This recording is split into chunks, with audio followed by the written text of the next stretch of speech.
Soy Fernando Díaz Villanueva. Hoy es 20 de agosto de 2024 y esto es La Contracrónica.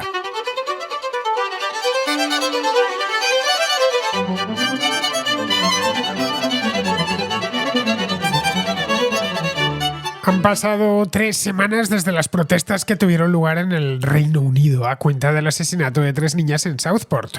Los hechos ocurrieron el 29 de julio y poco después estallaron manifestaciones por todo el país que devinieron violentas en muchos lugares. Se produjeron disturbios en las principales ciudades y la policía, al principio completamente sobrepasada por los acontecimientos, se empleó a fondo después. Hasta la fecha han sido detenidas más de 1.000 personas, de las cuales 575 han sido formalmente imputadas, ya por vandalismo, ya por difundir odio a través de las redes sociales.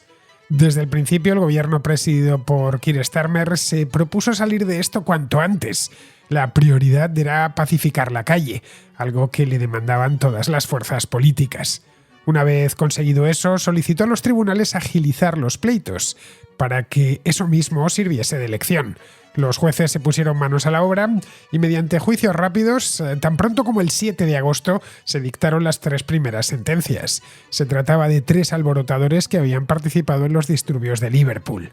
Les cayeron entre 20 meses y 3 años de prisión. Pero eran 2 batallas las que libraba el gobierno, una en la calle frente a los vándalos y otra en Internet, donde se incitaba a la violencia contra los inmigrantes desde cuentas generalmente anónimas en las redes sociales. El Ministerio del Interior dio un aviso en X con una advertencia breve. Piénsatelo antes de publicar, decía. El mensaje ocasionó cierto estupor, ya que muchos veían en ello una restricción a la libertad de expresión, pero la polémica no tuvo mucho más recorrido. La policía se afanó durante días en identificar y localizar a todos aquellos que habían hecho publicaciones que incitaban al odio racial, en Internet se entiende, para ponerlos a disposición judicial. Tras 20 días de furia, Starmer ha conseguido que la situación se tranquilice. Pero el trasfondo del problema sigue ahí.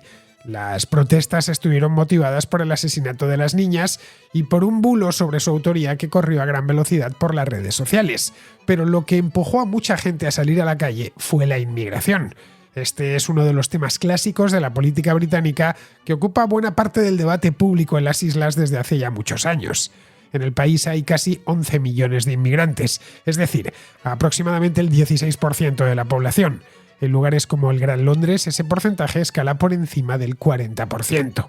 La mayor parte de estos inmigrantes llevan 10 o más años residiendo en el país y en líneas generales están más o menos bien integrados en la sociedad británica. Pero los nativos siguen pensando que este de la inmigración es uno de los principales problemas que tiene el país. Un problema que tuvo un papel crucial en el referéndum del Brexit hace ya 8 años y que nadie considera que se haya resuelto. Desde entonces, el número de inmigrantes, especialmente los ilegales que atraviesan el canal a bordo de embarcaciones atestadas, ha aumentado a pesar de que los sucesivos gobiernos conservadores prometían que iban a ponerle coto. Una asignatura pendiente que hereda íntegra Keir Starmer y para la que no existe solución fácil. A corto plazo, de hecho, no hay solución posible, ya que la economía británica marcha a buen ritmo y genera oportunidades de empleo en un país con una población nativa muy envejecida.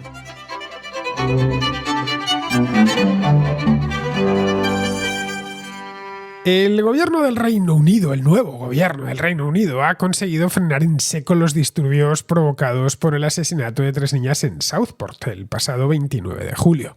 Del asesinato de estas 3 niñas y de los disturbios que le sucedieron, ya os hablé aquí hace un par de semanas, le dediqué un programa entero, y del modo en el que Keir Starmer estaba enfrentando este problema en las redes sociales, hice un vídeo hará cosa de una semana, más o menos, de estos que hago por la calle y que me grabo en vídeo con una cámara y que comento en aproximadamente media hora un tema monográfico. Lo tenéis en mi canal de YouTube, se titula, si mal no recuerdo, Piénsatelo antes de publicar. Lo digo para poner esto en contexto, que es un tema que he estado siguiendo a lo largo de este mes. La cuestión es que cuando hice este vídeo, todavía se registraban disturbios ocasionales en distintas partes del país, especialmente en Inglaterra, a pesar de que la policía en aquel momento ya había empezado a emplearse a fondo. La idea era ir deteniendo y procesando lo más rápido posible a los cientos de personas, miles de personas que participaron en la ola de violencia callejera que duró algo así como 10 días y que, aparte de enfrentamientos con la policía, trajo aparejados muchos daños materiales, como creo que lo hemos visto todos en televisión o a través de internet: coches volcados, escaparates rotos, ataques a mezquitas, intentos incluso de incendiar hoteles con los inmigrantes dentro, ese hotel en Rotherham que tenía unos inmigrantes en espera de asilo.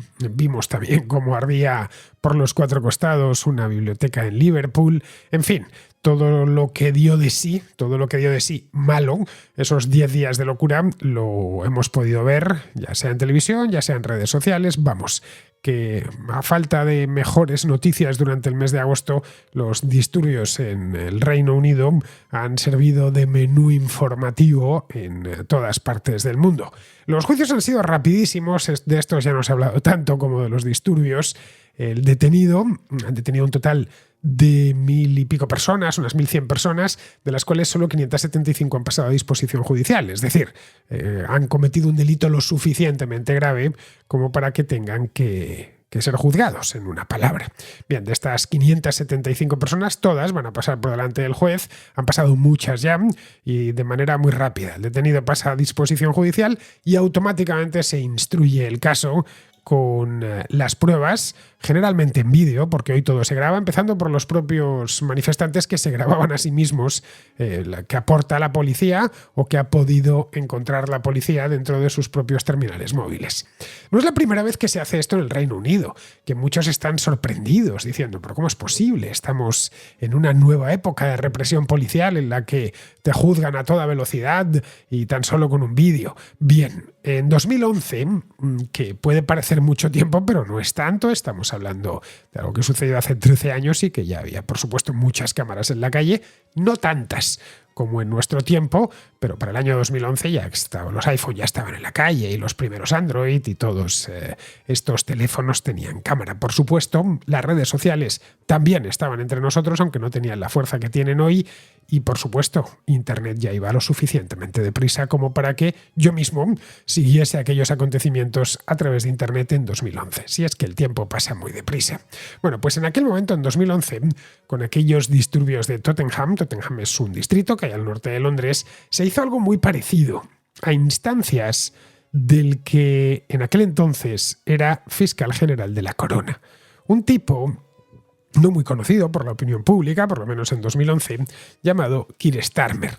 En aquel momento el vandalismo vino de grupos de inmigrantes y de miembros de minorías raciales que organizaron manifestaciones en Londres, que también devinieron muy violentas, tras la muerte de un joven negro a manos de la policía metropolitana. Para evitar que eso se reprodujese más veces y, sobre todo, para que sirviese de disuasor, Starmer, como fiscal, decidió que los casos, que eran todos de vandalismo, desacato y agresión a la policía, se instruyesen lo más rápido posible, que se celebrasen los juicios cuanto antes y que se dictase sentencia cuando el asunto estaba aún caliente, para que aquello no durmiese el sueño de los justos en los tribunales. Esto es algo que, por cierto, a mí me parece muy bien pensado, al menos para estos casos de resolución rápida. Alguien ha llegado, ha volcado un automóvil, le ha metido fuego y eso ha quedado grabado en vídeo. La prueba de cargo está en el mismo vídeo. No hay que darle muchas más vueltas. Por supuesto, estos juicios tienen todas las garantías procesales, pero son juicios que se pueden hacer muy rápido. Además, tiene otro elemento, y es que esto es más informativo. Muchas veces, una vez pasados los disturbios, todo se olvida. Se olvida pronto, prontísimo, en nuestro tiempo más todavía. Y las posibles condenas, que siempre terminan cayendo porque la justicia es lenta pero implacable, no sirven de desincentivo para otros.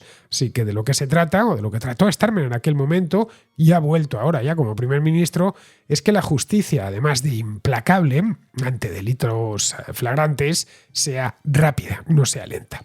Pues bien, los disturbios de este mes han sido algo así como un bautismo de fuego para Keir Starmer, pero no ya como fiscal, sino como primer ministro. Digo bautismo de fuego porque cuando todo esto empezó, las niñas fueron asesinadas el día 29 y esto empezó unas horas después. El día 30 ya hubo las primeras manifestaciones en Southport y en Liverpool, que es donde sucedió esto. Esto sucedió en el condado de Merseyside y a partir de ahí empezó a difundirse por todo el país. Pero en aquel momento, el 30 de julio, Starmer y su gabinete no llevaban ni un mes en el gobierno, en el 10 de Downing Street.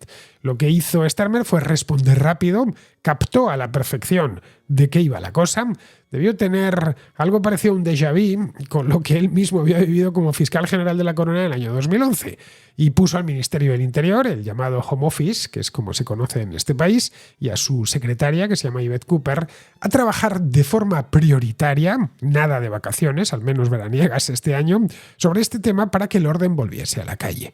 No quería dar imagen de debilidad, ya que eso hubiese marcado todo lo que le queda de mandato. Hubiera sido empezar, nunca mejor dicho, con el pie izquierdo, a pesar de que Starmer es de izquierdas, es laborista y muy orgulloso, según parece, pero no quería empezar mal.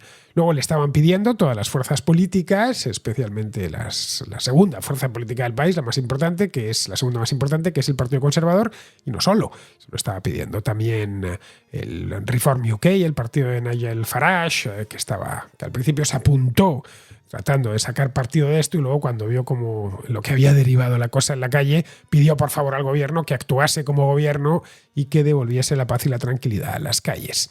Bien, resuelto esto, para Starmer ahora viene una tarea que es mucho más difícil y sobre todo mucho más lenta. Aquí no puede aligerarlo con unos juicios rápidos, que es la de abordar la causa que ocasionó el malestar que luego se tradujo en disturbios por los de las niñas y el bulo de que el asesino era un inmigrante musulmán sin papeles que había entrado en una patera a través del Canal de la Mancha y que se encontraba vigilado por el MI6, es decir, por el Servicio de Inteligencia Exterior. Este era el bulo completo que se difundió por internet, era mentira.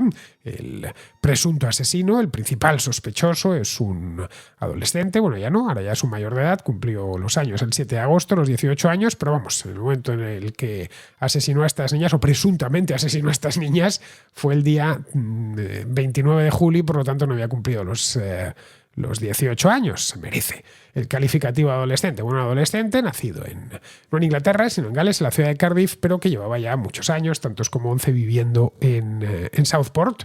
Se había criado en el país y conocía el idioma, naturalmente, había hecho el ciclo educativo completo. Lo único que sus padres habían venido desde Ruanda. Eso era todo lo que le unía a este chico con la inmigración. Es decir, que quien inventase el bulo se lo inventó de principio a fin. La causa de fondo no era este bulo, es decir, la causa del malestar, sino la inmigración. Eso fue lo que empujó a miles de británicos de toda clase y condición a manifestarse. Nada más. La mayor parte de los manifestantes no salieron a incendiar bibliotecas, ni mucho menos. Pensar eso sería un disparate. No salieron a volcar vehículos por la calle, no salieron a apedrear policías y a tirarles ladrillos, para nada. La mayor parte, y se vio además bien durante la primera semana, era gente del común que salía a manifestar su disgusto porque hay, a su juicio, demasiados inmigrantes. Decir lo contrario sería engañarse. Os comentaba aquí hace un par de semanas que el tema de la inmigración en el Reino Unido es una mezcla explosiva de problema real y de oportunismo político.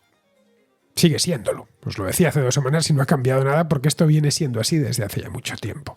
Los oportunistas van a utilizar el problema siempre y como coartada para todo, hasta convertirlo, como lo han convertido, en el único problema que hay en el país.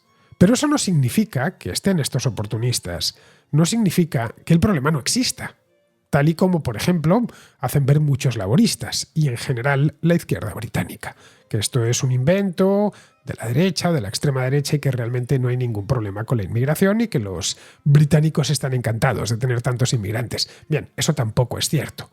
El problema está ahí, les guste o no les guste. Y aunque tenga una solución complicada, y tiene una solución complicada si es que tiene solución, que yo es un tema que me planteo seriamente y no termino de darme respuesta, Starmer en la campaña electoral, que ha sido hace muy poco tiempo, en el mes de junio, se comprometió públicamente a reducir los niveles que actualmente son, pues si no récord, prácticamente récord de inmigración, tanto de la legal como de la ilegal, que han aumentado de forma significativa en los últimos años. Esto es un hecho, lo queramos ver o no lo queramos ver. No es casual que este tema de la inmigración, en los sondeos de opinión, siempre figura en el Reino Unido como uno de los principales problemas y de los principales desafíos que enfrenta el país. Al mismo nivel, y dependiendo del momento en el que se haga el sondeo, al mismo nivel que los problemas económicos, que la crisis del coste de la vida. Bien, esto ha convertido a la cuestión de la inmigración en una de las principales preocupaciones de los votantes, en un momento de crecimiento económico no especialmente vigoroso, es de hecho un crecimiento débil en comparación con lo que crecía el Reino Unido hace solo 10 años, y con algunos problemas de índole económico, especialmente no tanto en el suroeste del país o el sureste del país, el sur es algo más rico, sino en ciertas zonas que coinciden, del norte de Inglaterra especialmente y de Gales, que coinciden con los lugares donde estos disturbios fueron más violentos. Cuando digo que en los sondeos de opinión siempre los británicos señalan la inmigración como uno de sus problemas, este es el sentir de la gente, no es un hecho, no sabemos si lo es o no lo es, el hecho es que los que viven en este país lo sienten así.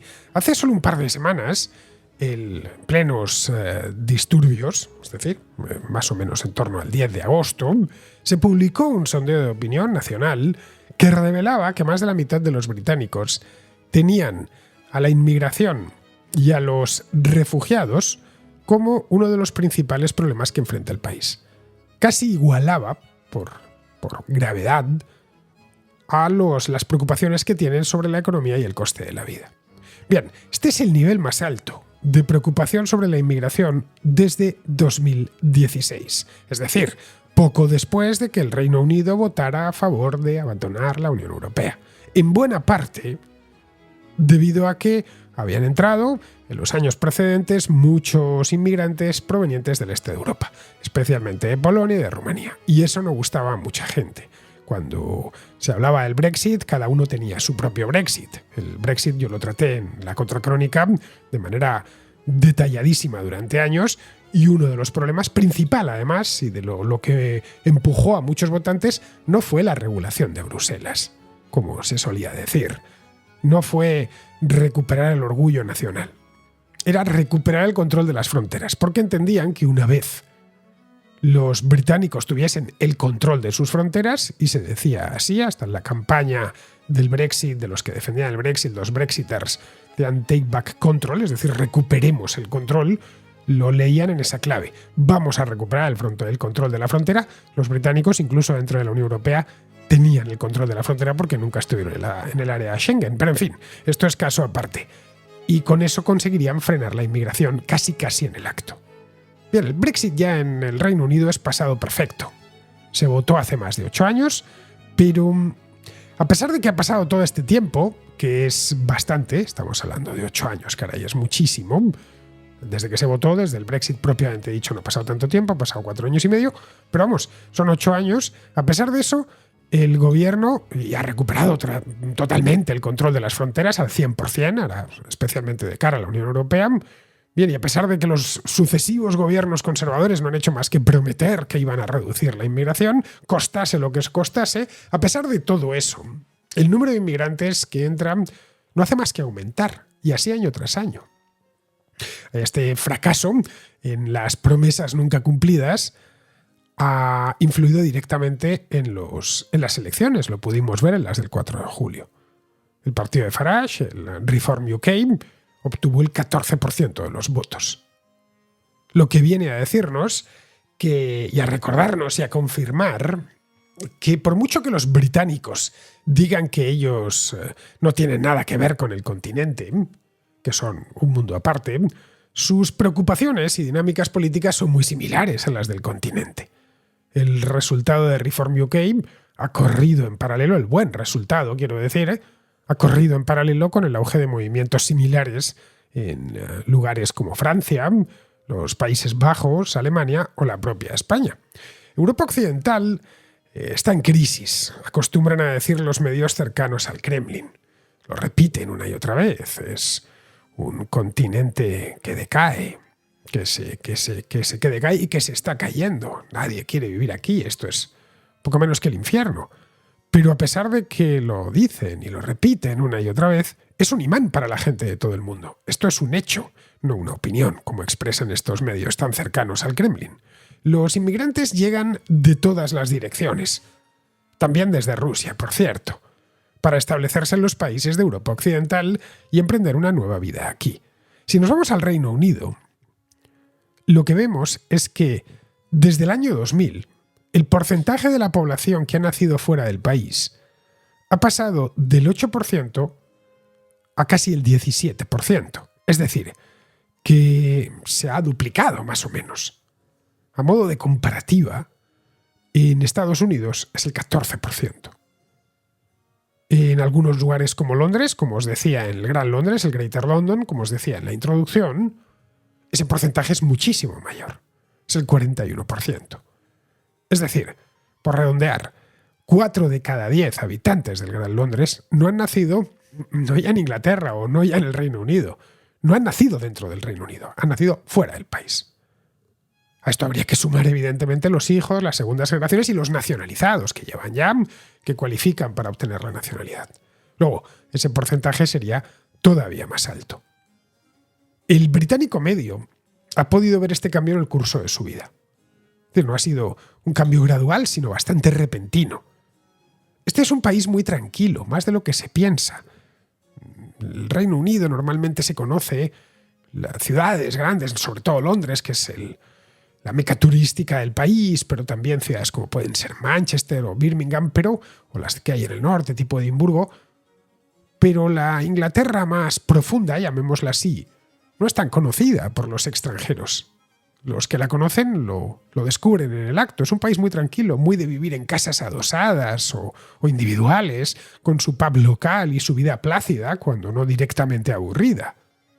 Las ciudades británicas son muy poco densas, ocupan mucho espacio y el país está, por lo demás, densamente poblado. Es decir, que hay muchas ciudades de tamaño pequeño y tamaño medio, pero todas muy extensas, ocupando mucho espacio geográfico. A eso aquí lo denominan Little England, la pequeña Inglaterra. Y fue esa Little England la que apoyó de forma decidida el Brexit. En esa Little England, que son millones y millones de personas, encontramos mucha gente que no quiere que vengan forasteros, o que con los que a ella les basta. Eso no les hace racistas. En todo caso, les hace pueblerinos, pero no racistas. Esta gente de la Little England no son peligrosos nazis, ni mucho menos. Son gente de natural pacífica y por lo general de trato amable. Cualquiera que conozca la Inglaterra suburbana lo sabe, de primera mano. Esta gente cuida las formas y en estas ciudades no es habitual oír gritos ni jaleo. Dan mucho valor a la privacidad, a su jardín, ya que las cosas no cambian demasiado. Fue esta gente, votante por lo general del Partido Conservador, o de Reform UK últimamente, la que más se indignó por el asesinato de las niñas. Los disturbios, como os decía antes, comenzaron un día después, que es cuando empezó a correr por la red el bulo sobre la autoría. Pronto, esa misma Little England, que estaba tan furiosa por el infanticidio, se sobrecogió cuando vio lo que estaba pasando. A la vuelta de 3-4 días. Aquella multitud en Rotherham que intentaba incendiar un hotel con los inmigrantes dentro, el ataque a 2 enfermeras filipinas que iban al trabajo, la turba que se lanzó contra un coche en el que iban 2 operarios rumanos, el nigeriano que trabaja como enfermero llorando como un alma en pena porque le habían quemado el coche, el libanés de Belfast a quien le quemaron el restaurante porque servía falafel, a pesar de que lleva aquí toda la vida. Todo esto lo estaban viendo, esa Little England, esa gente amable, que en todo caso podríamos acusarles de pueblerino, lo estaban viendo. Y se espantaron. Y retiraron automáticamente el apoyo a los disturbios. Esto también se lo ha puesto mucho más fácil al gobierno. Visto en conjunto, lo de este mes han sido los peores disturbios que se recuerdan desde lo de 2011 en Tottenham. Antes de eso habría que irse a los disturbios de Brixton en el año 81. Fijaos si nos tenemos que ir lejos. No parece demasiado. En casi 45 años solo ha habido 3 estallidos y, por supuesto, ni un solo muerto. Lo que viene a demostrar que esto no es Estados Unidos, que por muy mal que se pongan las cosas, no hay tiroteos ni nada por el estilo. La sociedad es mayormente tolerante y tremendamente diversa. El caso de Londres ya, eso es otra liga de la diversidad. Por lo que Starmer lo que hizo fue atribuir la violencia a unos descerebrados de extrema derecha incitados por activistas digitales. Podríamos quedarnos solo con eso, pero sería un error. Es decir, que no basta con culpar solo al racismo de unos pocos, de los que siguen a Tommy Robinson y compañía, por todo lo que ha pasado. En esta encuesta de la que os hablaba antes, el 7% de los encuestados dice apoyar los disturbios, ya sea levemente o de manera firme. El 7% es un porcentaje muy alto. Y muchos más se preocupan por la manera en la que están, o la velocidad con la que han entrado los inmigrantes en los últimos 20 años. Les preocupa también la capacidad del país para asimilar a esos mismos inmigrantes y que se terminen aclimatando. El 57% de los encuestados dice en este mismo sondeo que la inmigración es demasiado numerosa. El 57% estamos hablando de 6 de cada 10. Solo el 24% le parece bien, correcto como está, y un mínimo 4% piensa que es baja. A diferencia de Estados Unidos, el Reino Unido históricamente ha compensado siempre a los inmigrantes que recibía, generalmente provenientes de Irlanda o del continente, con los británicos que se marchaban a las colonias o a las excolonias para prosperar en la vida. Esto no solo era un pobre de pedir de alguna ciudad costera que se iba a Australia, no, esto se daba en todas las clases sociales. Mark Thatcher, el hijo de Margaret Thatcher, se fue a Dallas a hacer dinero en los años 80. Y Boris Johnson nació en Nueva York.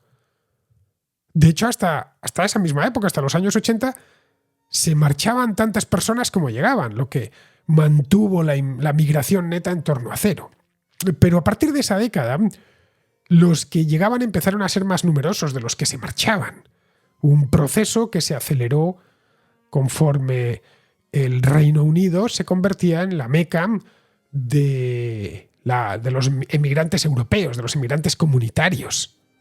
Llegaban polacos, búlgaros, croatas, españoles, italianos, alemanes, gente de todo el continente en distintos tipos de trabajo. En el año 2016, el momento del Brexit, la migración neta era de aproximadamente unos 300.000 al año. El país recibía 300.000 habitantes más de los que se marchaban. Se esperaba que el Brexit redujese esto, que la migración neta se redujese en el acto, dado que la mayor parte de los ciudadanos de la Unión Europea, salvo los que ya estaban aquí, ya no podrían vivir en el Reino Unido y trabajar aquí sin visado. Pero si bien el Brexit dio al Reino Unido más control sobre a quién decidía dejar entrar, luego las normas de visado que llegaron después han permitido la entrada a un número mucho mayor de personas desde otras partes del mundo. El resultado, esta migración neta, legal estoy hablando, creció rápidamente. En 2022 llegó a las 764.000 personas. Todo esto estaba ocurriendo a pesar del compromiso del gobierno, primero de Boris Johnson y luego posteriormente de Rishi Sunak, de mantener las cifras de migración neta por debajo de los 100.000 anuales, y lo repetían una y otra vez. En los últimos años, algunos de los recién llegados formaban parte de algunos programas humanitarios que había puesto en marcha el gobierno británico, como el que puso en marcha para acoger a refugiados ucranianos, o el de los ciudadanos de Hong Kong, que había sido una colonia británica. Entre ambos colectivos el año pasado se concedieron 102.000 visados. Ya solo con eso cubrían los famosos 100.000 inmigrantes legales máximos. El resto llegaron de otras partes con visados de trabajo, de estudios. El gobierno de Rishi Sunak, ya desesperado, y con lo de Stop the Boats en el atril, endureció las normas sobre los visados, dificultando así a que quienes venían pudiesen traer a sus familiares. Es decir, podían venir solos, pero no podían hacer reagrupación familiar. Esto podría tener consecuencias, tendrá de hecho consecuencias, ya que las cifras de inmigración legal deberían empezar a disminuir a partir de este año. Los programas humanitarios para Ucrania y Hong Kong también están ya tocando a su fin. De manera que el gobierno de Starmer va a heredar un viento de popa en las cifras de inmigración legal, pero se va a encontrar con problemas de escasez de mano de obra en ciertas áreas como la sanidad, la construcción, el transporte o la agricultura, por lo que quizá tenga que volver a abrir la mano. La parte más difícil es en la inmigración ilegal, que también ha aumentado en los últimos años.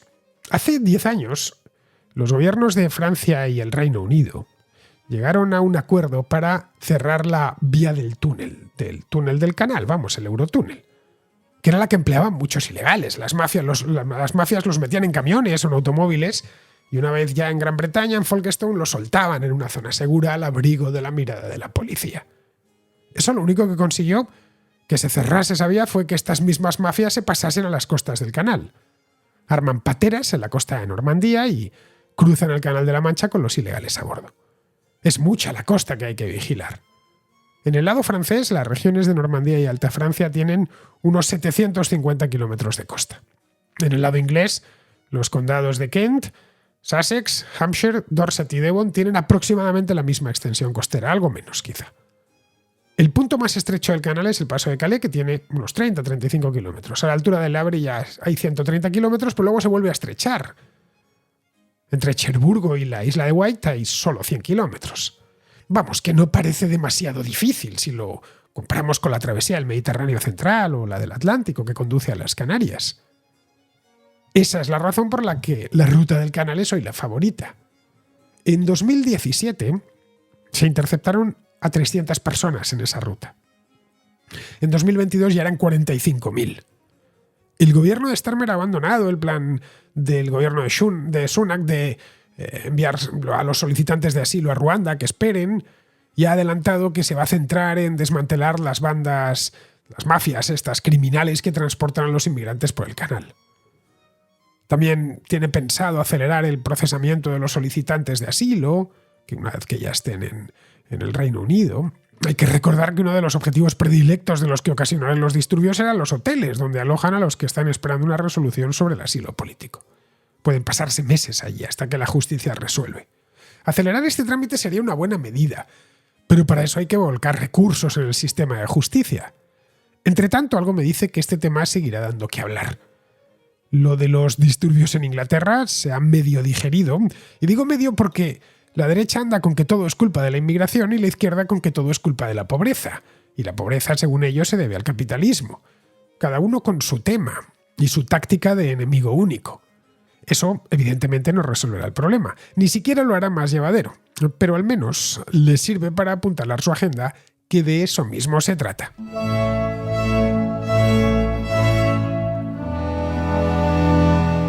Vamos con la contrarréplica. Empezamos donde lo dejamos ayer. El tema este de las vacaciones de los profesores, que tanto está dando que hablar.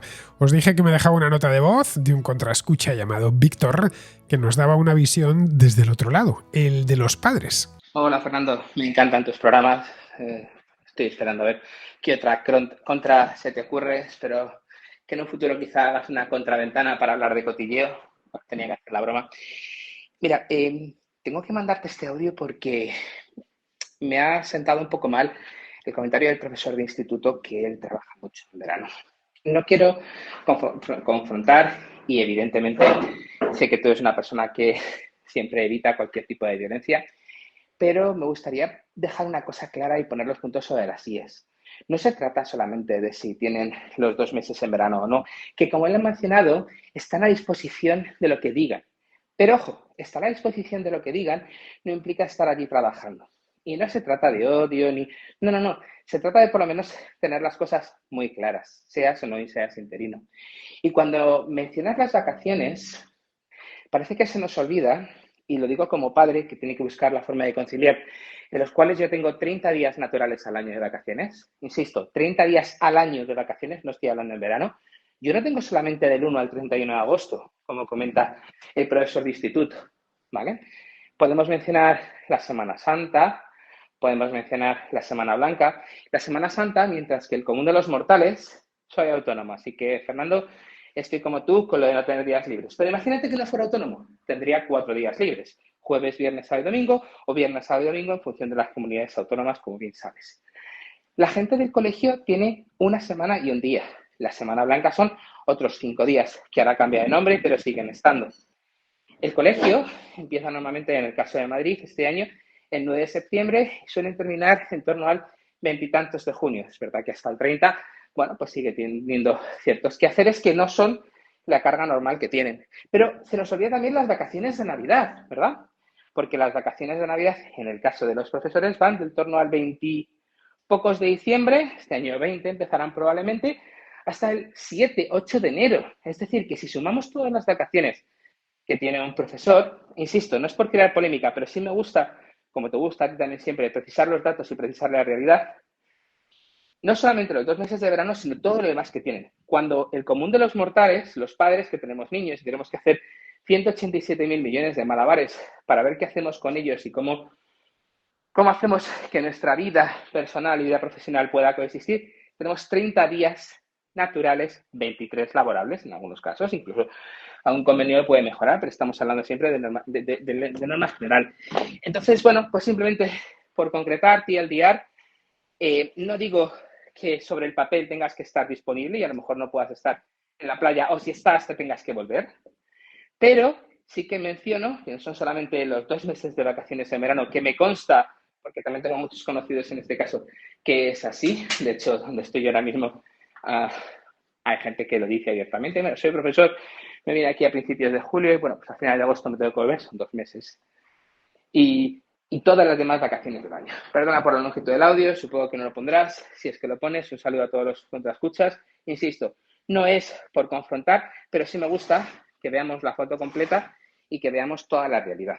Naturalmente que lo pongo, Víctor. Yo procuro poner todos los audios que me llegan al WhatsApp de la contra y te aseguro que tengo que hacer encaje de bolillos todas las semanas. Pero bueno, lo que nos cuentas es la visión del padre que tiene hijos a quien el día 20 de junio se los mandan a casa todo el día y no vuelven al colegio hasta el día de septiembre. Es decir, 2 meses y medio que no sabes qué hacer con los niños y que obliga a las parejas a ser muy creativas con quién se quedan. Para eso cada pareja es un mundo y se busca la vida. Unos pueden teletrabajar, otros pueden dejárselos a los abuelos, otros pueden contratar cuidadores o enviarles a un campamento veraniego, o otros al menos el mes de julio. En fin, otros tienen un hermano o un tío que puede hacerse cargo de los niños. En fin, soluciones hay tantas como personas. Pero de eso no son responsables los profesores. Son profesores, no cuidadores de niños. Se les paga para que enseñen una serie de materias a los niños, no para que cuiden de ellos en ausencia de sus padres. El colegio o el instituto no son guarderías, son centros educativos donde se va a aprender. Así que esto que nos cuentas, y en lo que seguro muchos contraescuchas se han sentido reflejados, no podemos cargarlo en la cuenta de los profesores. Respecto a sus vacaciones, ya lo comentábamos ayer. El oficio de profesor está lleno de sinsabores. Yo personalmente creo que es un trabajo muy desagradecido y por eso nunca me planteé dedicarme a la enseñanza.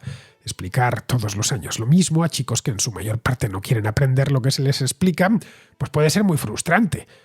Por eso para ser profesor hay que tener una vocación especial, vamos, que no vale cualquiera. A cambio de eso, sus salarios no son nada del otro mundo y tienen más días de vacaciones que nadie, porque a grandes rasgos paran cuando lo hacen sus alumnos, es decir, que tienen unas vacaciones de verano muy prolongadas y lo mismo con las de Navidad o Semana Santa. Es la dinámica propia de ese trabajo, como la dinámica propia del trabajo de piloto es pasarse la vida dentro de una cabina minúscula a 10.000 metros de altura, volando de aquí para allá. O la dinámica propia del policía es estar, al menos el que está en la calle, pues es echar horas muertas patrullando por una ciudad, a menudo de madrugada con un compañero. O la dinámica propia del comercial de una funeraria es captar clientes cuando se les acaba de morir alguien. Cada trabajo tiene sus pros y sus contras. El de profesor sabemos que tiene sus cosas buenas, pero también sus cosas malas. Y además, y esto yo creo que es definitivo, cualquiera puede ser profesor. No es un oficio cerrado que solo puedan ejercer unos pocos privilegiados por razón de nacimiento. Cualquiera se puede dedicar a ello y así disfrutar de esas vacaciones a cambio. Vacaciones más largas, pero a cambio tendrá que renunciar a otras cosas. Bien, seguimos con Jesús, a quien conocéis bien, porque hace unas semanas hizo conmigo una contracrónica sobre Venezuela y que nos hace una magnífica reflexión sobre el estado actual de la cuestión. Lo primero, bueno, pues agradecerte por tu trabajo y por tus diferentes programas y particularmente por los análisis realizados sobre la situación venezolana. Bueno, quería hacer un audio breve sobre mi opinión en relación con las diferentes situaciones que están ocurriendo en Venezuela y considerando también tu análisis previo. Desde mi punto de vista, creo, igual me equivoco, pero creo que se ha perdido el tiempo de reacción, el instante de reacción después de que se haya consumado nuevamente el fraude en Venezuela. Me explico. Para mí, instante de reacción es ese momento en el cual, ante un hecho concreto, se tiene una respuesta contundente, una respuesta que genera un impacto. Pongo un ejemplo. En el reciente caso del atentado de Donald Trump, después de que ocurrieran los disparos que produjeron heridos y fallecidos, desgraciadamente, Donald Trump se levantó, alzó el puño y dijo "fight". Eso es el instante de reacción para mí. Eso produjo un impacto. Decir, bueno, pues aquí estoy yo, no han podido conmigo, me levanto y seguimos. Desde mi punto de vista, eso se perdió después de que se consumara nuevamente un fraude en Venezuela. Después de que saliera el señor Amoroso en la sede del CNE y sacara estos resultados fraudulentos, estos resultados irregulares sobre las elecciones del 28 de julio, la gente salió a manifestar su frustración, su rabia, su impotencia de que otra vez le robaron las elecciones. Esto se vio manifestado en forma de tumbar las estatuas de Chávez, quemar las imágenes de Maduro, las pancartas o las vallas publicitarias de las elecciones, etc. En ese momento ocurrió una reacción independiente de el liderazgo político que ocurre o que hay en esa oposición, ¿no? En este caso pues encabezada por Edmundo y María Corina Machado. Desde mi punto de vista, lo que ha ocurrido después, ahí se perdió, ahí se desaprovechó esa oportunidad, ese tiempo de reacción. En ese momento, ahí creo que podríamos hablar de que se perdió la oportunidad de encauzar, redirigir esa frustración, ese momento hacia una acción más concreta y contundente. Igual me equivoco, pero yo viéndolo en perspectiva digo, pero igual me equivoco en esto, pero en perspectiva puedo pensar de que no digo de que manden a la gente a manifestarse sabiendo lo que son las actividades represivas y las actividades violentas que ejerce el monopolio de la fuerza que tiene el régimen criminal llamado chavismo, pero sí conseguir un impacto más grande, un impacto más contundente en contra de esa organización criminal. Creo que eso se ha desaprovechado, Sin embargo, por contra, también tenemos el acierto de que esta vez sí que se ha conseguido recabar todas las actas, el esfuerzo de todas estas personas que han estado en las urnas, que han estado en los centros electorales con todas las dificultades que eso supone, de conseguir las fotos de las actas, digitalizarlas y subirlas a una base de datos, una página web, para que cualquier venezolano pueda consultar con su número de cédula los resultados de la mesa electoral. Eso sí que ha sido positivo. Pero, desde mi punto de vista, aquí el liderazgo de Edmundo, que es el legítimo ganador de las elecciones de Venezuela, con todas las irregularidades y fraudes que ha ocurrido y han ocurrido también en el pasado, y la señora María Corina Machado, pues creo que no han sabido gestionar o han desaprovechado ese instante de reacción. Bueno, sin más, nada, pues agradecerte por tu trabajo realizado y venga, pues un abrazo. Es poco el espacio que deja el chavismo a quienes le plantan cara, como bien sabes, Jesús. Cuando se supo que habían perpetrado un fraude electoral clamoroso, miles de venezolanos se echaron a la calle a manifestarse y hacer algo que no habían hecho antes, que era ir contra las estatuas de Chávez y derribarlas. La indignación era genuina y eso lo advirtió el régimen a la primera. De hecho, perfectamente sabía que habría manifestaciones y ya estaban preparados. Esta vez no les ha pillado por sorpresa, como sucedió en 2017 o incluso en 2019 con lo de Guaidó. Llevaban meses planificando el fraude y planificando el post-fraude, ¿Cómo reaccionarían a eso? Si normalmente dejan poco espacio a la oposición, esta vez no les han dejado apenas nada. Dispararon contra los manifestantes desde el primer día y automáticamente comenzaron las detenciones. Pusieron a los líderes opositores fuera de la ley y empezaron a hostigarles. Caray, en una de las manifestaciones de este mes, María Corina Machado tuvo que llegar de incógnito a la manifestación subida en una motocicleta con una capucha, subirse al camión y aparecer allí para animar a los que estaban manifestándose y luego desaparecer rápidamente como había venido. Bueno, ahora ya no tienen ni el camión que utilizaban porque el gobierno se lo incautó después de la manifestación del sábado pasado. Esta vez han ido mucho más lejos que otras veces. Y sobre todo han ido mucho más rápido, porque preveían una reacción inmediata al robo. No te voy a decir que lo tenían todo pensado, porque en esto la realidad siempre te sorprende, pero no les ha pillado de nuevas.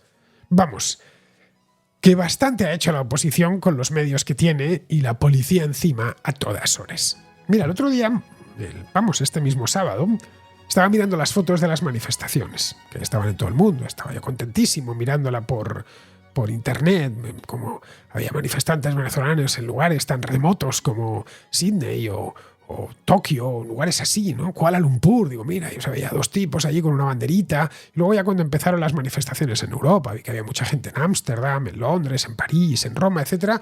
Y pensé, bueno, la de Madrid va a ser algo especial, y efectivamente fue algo especial. Ya cuando empezaron las agencias a escupir las primeras fotografías, en una de ellas salía la Puerta del Sol, Leopoldo López y Antonio Ledesma. Antonio Ledesma fue alcalde de Caracas.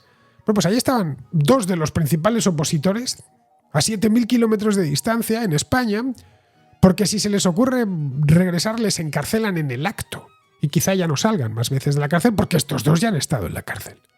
Ledesma pasó 2 años y medio preso. Se tuvo que huir por tierra de cualquier manera para entrar en Colombia y desde allí ya llegó a España. A Leopoldo López, la historia de Leopoldo López es más conocida todavía. Lo encerraron en 2014. Hasta 2019 no consiguió escapar. Primero se refugió en la embajada chilena y luego, también vía Colombia, viajó a España. Bueno, esa fotografía lo decía todo. Así es como tiene que actuar la oposición. En fin, bastante con lo que han hecho hasta ahora. Bien, vamos a ir terminando. Vamos con Pizarro, que nos habla de Maduro y su fraude electoral. Apoyar a Nicolás no es una cuestión ideológica, sino de indecencia personal, sostenida en un subsidio o una impunidad. La mayoría del mundo y de Venezuela acusan al Estado venezolano de delincuente y en este nido de bellacos y palafraneros andan calculando cuál de sus ruines opciones es más conveniente: la represión, la traición o la fuga. Un cordial saludo de Pizarro. Y hasta aquí, queridos amigos, llega la contra de hoy, 20 de agosto, mañana 21, y estaré de vuelta. ¡Hasta mañana!